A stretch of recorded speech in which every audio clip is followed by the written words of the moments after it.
when you teach women to cover up so that men can control themselves, you're teaching women that men are not able to handle themselves. Yeah. And so it teaches a distrust of men, which is one of many problematic meanings. Right. Yeah.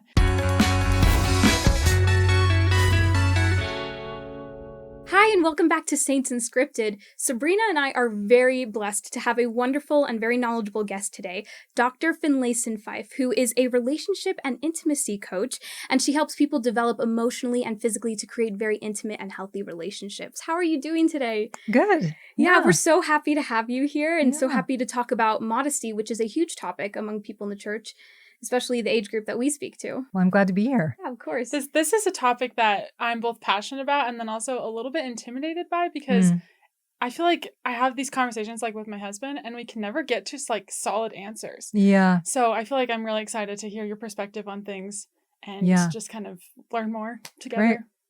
Great. Let's start with the very basics. What is modesty? Can you define it for us? Well, I think the principle of modesty that we have as a culture really placed on clothing is to basically be humble, not brag about strengths, assets, gifts, capacities you have. So if you're modest about your income level, you're not going around bragging about the money you have. And it's just a way of being humble with respect to blessings you may have in your life. We tend to be very focused on modesty around our sexuality, and modesty meaning then therefore translate into how you are dressing, how much you are covering yourself up. And in general, I would say modesty gets a little bit of a bad rap in our culture now because we're very much in critique of it, and for some good reasons, as we'll talk about. But, I think it is a way of us managing both, the kind of essence of what modesty means, but also the private, public aspect of our lives. Like sexuality is a personal thing. And so that's why we cover up, is in a way to regulate who really has access to our bodies. Right. And so it's an important thing in any society to have those boundaries. And it's important for thinking about who you share yourself with and who you don't. Yeah. So there's great things about modesty. We tend to get upset about it, though, because we've tended to focus on women as kind of the gatekeepers and the managers of men's sexuality through the way they dress. Mm-hmm. And many of us have grown up learning those ideas, that you have to help men be chaste by covering up. And so that sort of misplacement of responsibility, or at least the distortion in that responsibility, has made it confusing, and sometimes has caused women to feel ashamed of their sexuality, or to feel that they are a temptation or a problem, or they're partly responsible if they're violated in some way. So there's a lot of problematic meanings that come from the ways that we have tended to teach and talk about modesty. Mm-hmm. I see. Thank you. And all of that really comes culturally. That's not really said anywhere in the scriptures, at least not that I'm familiar with. And it's all from a cultural background. Yeah, absolutely. And I think that because we value sexual commitment and sexuality within marriage, we have a very high cultural standard, a theological standard for how we behave sexually in a larger culture of greater sexual liberalism. So I think there's been a lot of anxiety about sexuality because we're trying to live up to a standard that the larger world doesn't accept as important. What I think that's translated into, though, I think is a lot of, if you're not supposed to have sexual feelings, right? I think a lot of us feel that way. I think this is not gospel either, but we think, if I'm really a good person, if I want to be close to God, I shouldn't be having sexual feelings. Right. And that woman is making me have sexual feelings. And so it's really easy to then say women then should be covering up and managing this because I shouldn't be having these feelings. So it's an easy kind of misplaced target, as opposed to, no, sexual feelings are normal. It's a part of being an adult. It's a part of being, a person. And so how do I handle those sexual feelings? How do I work with myself around sexual feelings and live up to my own values and be respectful and kind to others, right? Instead of making females have to mask their sexuality, right?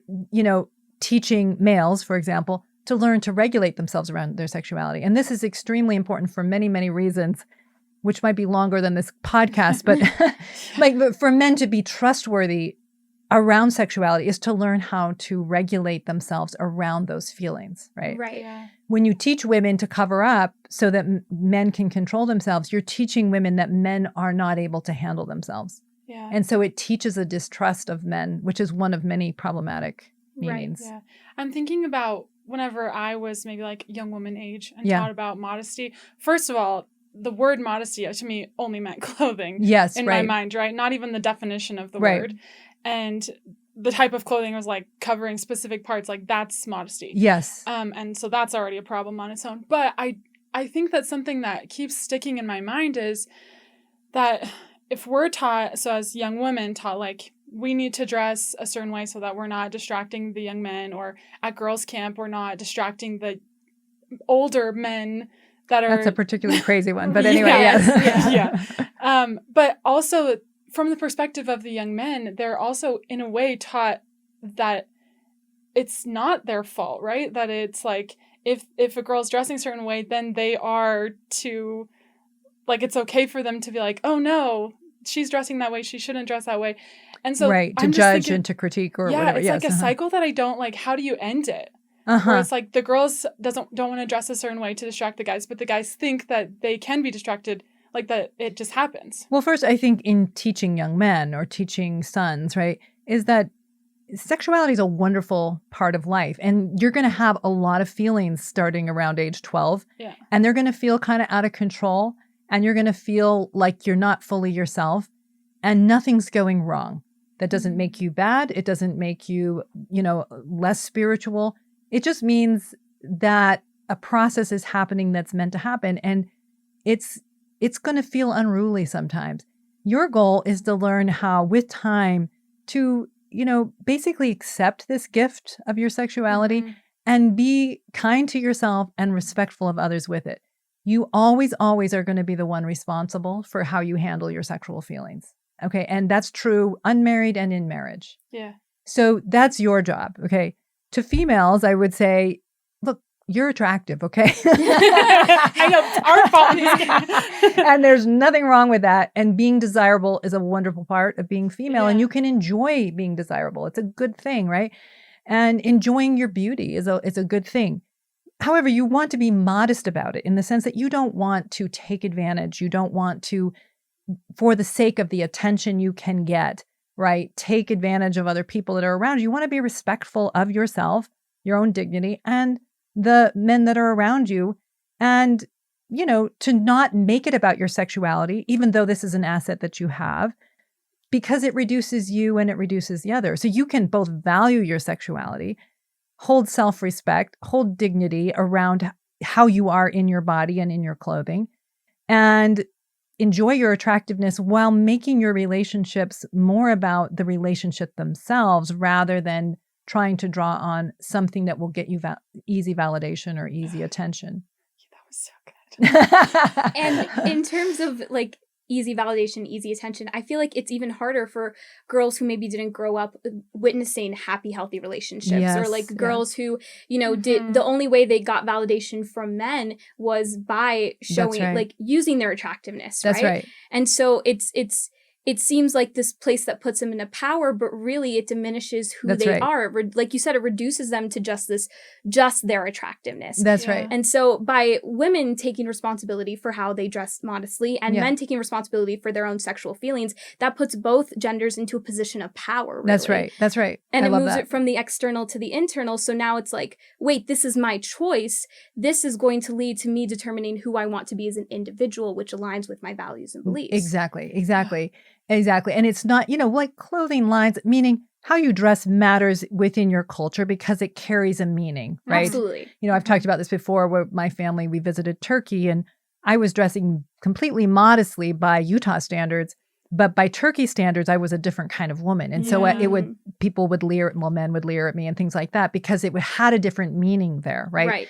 So it does matter what the meaning is of the culture you're participating in because it is sending a message. So you want to be thoughtful about, is this the message I am intending to send or I want to send?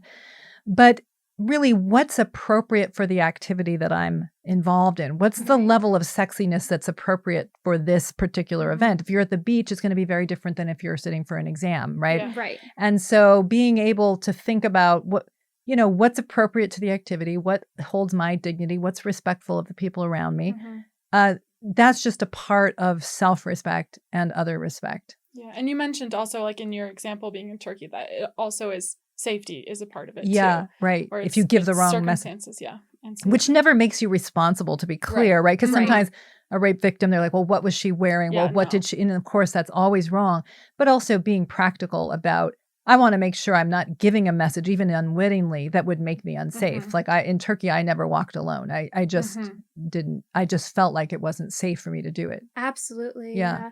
I love that you bring that up because I'm from New York City originally, and what's considered modest dress there is very different from what's considered modest dress here, just because it's different cultures. That's right. And so in trying to figure out how I wanted to dress once I moved out here and kind of changing my clothing over time, I had to really look for where I was doing it for myself and how this would align for me long term. Like what you use this word accrue, what would it accrue to, right? Rather than just oh, I have to start dressing this way because everyone around me dresses this way and they're going to judge me if I don't. Well, that might be true to a certain extent. It's really not about that at the end of the day. It's like what displays to other people who it is that I truly am. Yes, you know? That's right. That's exactly right. Exactly. What's the meaning of this group? And being able to be the chooser in that. Yes. Yeah. Exactly. Which again puts us into a position of power, which is where we want to be. Yes. So, yeah. Yeah. Love that. I have a question that goes a little bit further. So when I think about how the New for the Strength of Youth pamphlet and how it's not so specific on what you can and can't wear, I think that that's great. And I just want to know what your thoughts are on if it's possible for it, or if you see it trending maybe too far where, so before you're very specifically told what you can and can't wear, and now it's like it's between you and God. You can figure out what modest means for you. But is this in some way trending towards so much that it's less even at all about what you're wearing and kind of just like we can wear what everyone else is wearing now because Got it. Like in a way we're sort of losing a hold of a kind of a standard or something. Yeah. Like, is that bad? Is that good? What do you think about that? I really don't know. Someone was actually asking me about this just over lunch, like what effect did I think those changes were having? And I don't, maybe because I don't work with the youth currently, I don't really have a good feel for that, how it might be affecting kind of the larger ethic. But there is this balance, and I think it's what you're pointing to, which is, especially when we're in our adolescence and when we're younger in our development, like we need a starting place. In a way, we need someone to say, wear sleeves, because you need sort of a starting point for thinking about what is appropriate, what is not appropriate, what is the standard, what is not the standard. Even if ultimately we go from the letter of the law to the spirit of the law, or we go into a more nuanced understanding of that, it is helpful to us to have a position, even if we decide to choose somewhat differently from that position. So I don't know if that's the case, because I think adolescents, as much as they're sort of pushing against a lot of regulation, they still need some level of rules and some level of expectation. But I think it's in the right direction in general, and that we're trying to teach maybe larger principles and larger goals. Like, what am I actually aiming at? It doesn't, a lot of us get this sort of letter of the law mixed up with the spirit of law. You can say, well, I'm doing all these things, that makes me a good person. But if you're hateful and judgmental and whatever, it doesn't matter if you're checking all the boxes, because you still aren't living the point. Yes. And so helping our kids, helping all of us to kind of think about what's the larger goal, that's really what matters. But sometimes the rules, the black and white, can help at least to just kind of to make it a little more concrete, even if we reject some of it. So you don't want to be following all of the rules just out of fear or trying to like check the boxes. Right. But also if there's like no idea or concept of rules at all, then we're kind of a little lost. Yeah, we can be lost too. And I think that's important to bring up. Like, choosing to be modest in how you dress and in every way should never come from a place of fear of punishment or shame or guilt or anything. I agree with that. Yeah. And so how can we kind of teach people out of that mindset? Because I feel like that has been taught a lot indirectly in a lot of ways. Yes.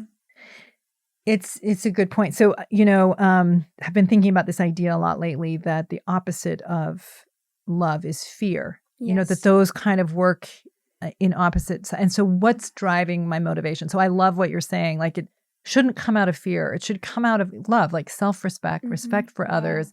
Who's the group I'm with? How do I, dress in a way that's true to me, but also know that I'm a part of this group and that it has some impact on the group.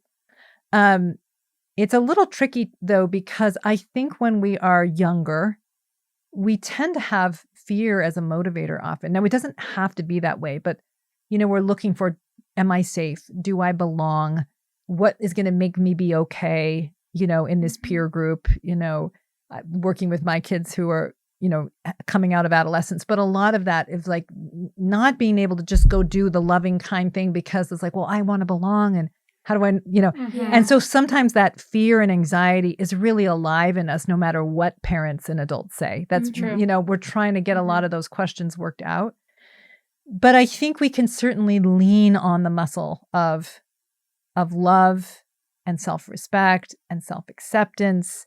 And your sexuality is wonderful. And you're so much more than your sexuality. Yeah. Both are true. Yes. And you can love your sexuality and be kind to yourself and be modest, and those can all coexist.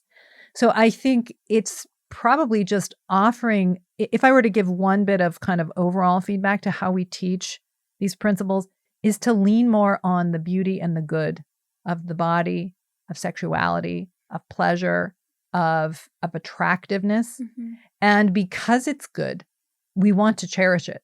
And we Right. want to not be flippant about it. And we don't want to diminish it or cheapen it just for the validation we can get. Mhm. And that these two can truly coexist, a deep respect and enjoyment of your body, and not flaunting it for the sake of attention. So I think we can just lean more on that muscle of the good that's there. And that's why we want to be thoughtful about our choices.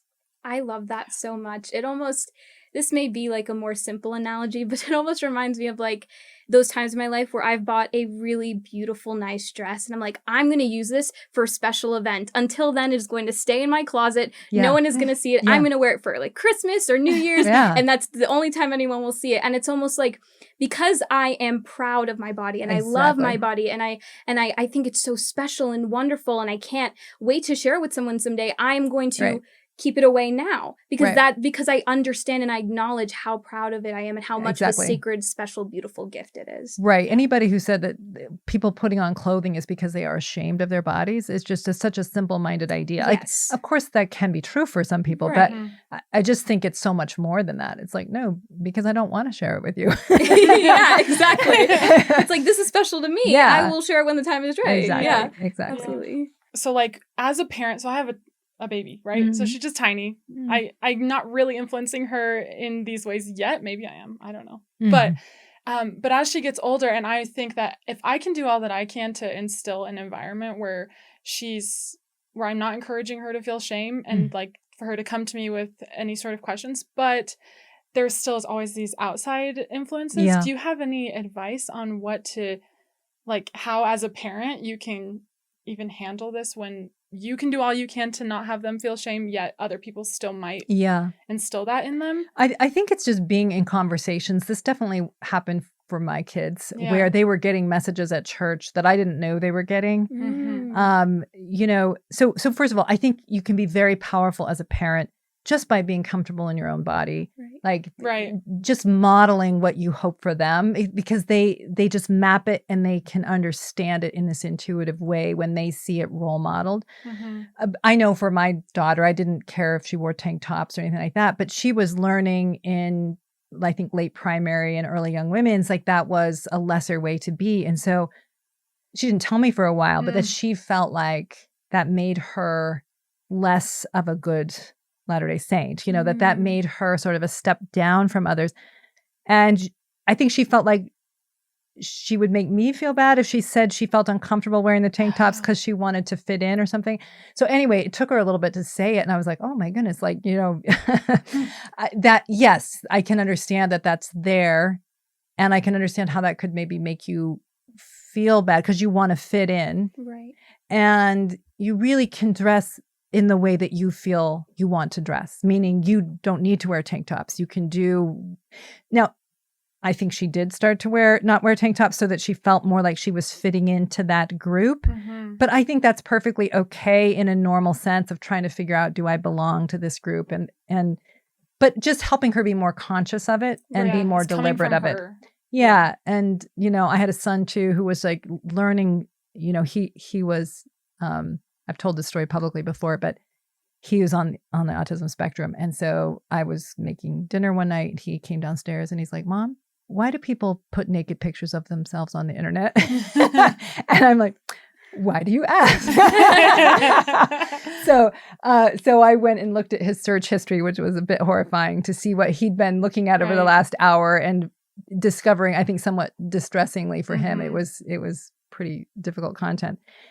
But we had quite a few conversations about it. And, I just was like, that just makes you normal. Then a year or two later, he was now in Young Men's, and then he was saying, can I go on a walk with you? And he was like, does this make me a bad person that I looked at that?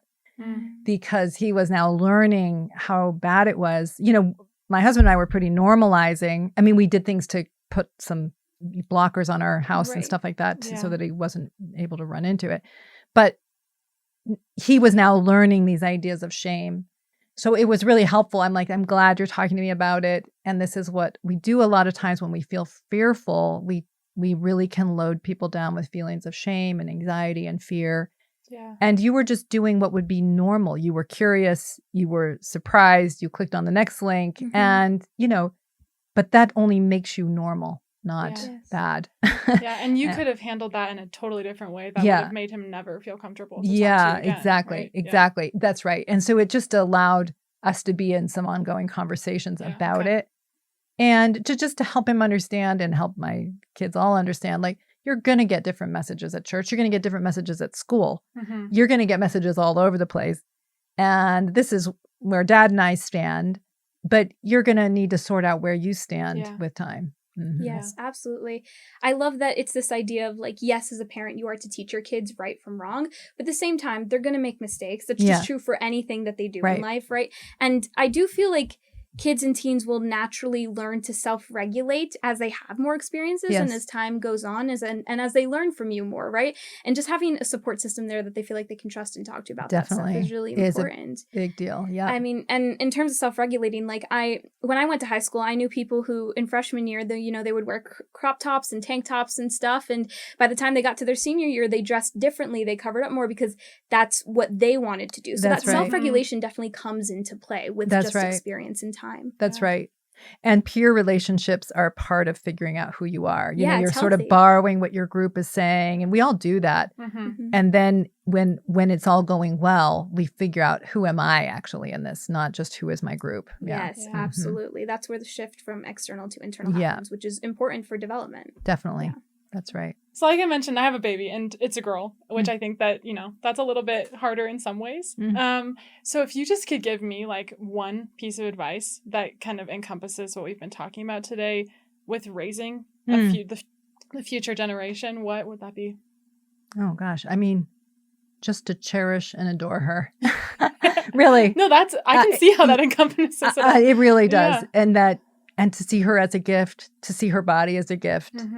To see her sexuality as a gift and to not be afraid of it, and to love her enough to say, to offer her a roadmap, a way to navigate her relationship to herself and her relationship to others. But you loving and cherishing her is the greatest gift, and to love her physically. So this is also, if I were to give, you said just one bit of advice, but this is 1.5 here. That's okay. Because, when you learn to love through the body, right, that's your mother tongue. And when you have that language, it translates more readily into marital love. So that is to say, to feel loved, cared for, safe, cherished through physical affection is just a really important language to learn, because then in grown-up love, you can find that muscle again.